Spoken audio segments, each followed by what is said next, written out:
un avis de soutenance de post-doctorat à mon nom en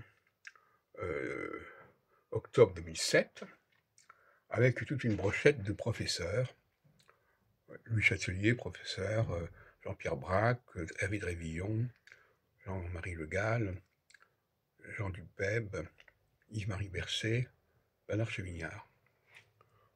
Donc ça, c'était à la Sorbonne, et c'était à la salle Mauss, École pratique de hautes études. Et à côté, nous avons des colloques d'astrologues. Celui-là, c'est 78. Celui-là, c'est à Metz. Celui-là, c'est en 77 à Paris. Enfin, il y en a eu des tas qui se sont succédés. Et vous voyez bien que là, il y a un contraste entre ces deux populations.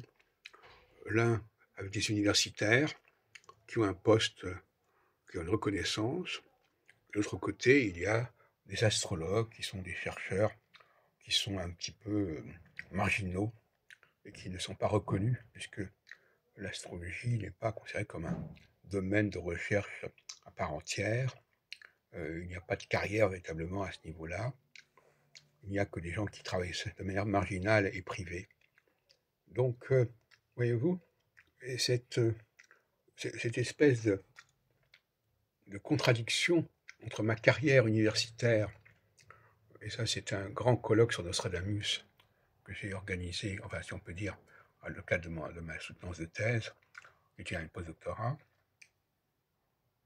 la critique nostradamique, voyez-vous.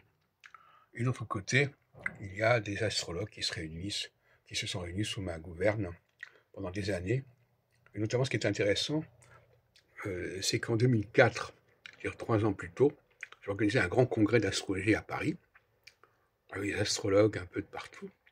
Et en 2007, je vais réunir tous ces grands pontes de l'université. À 3 ans de distance, les choses changent complètement de statut.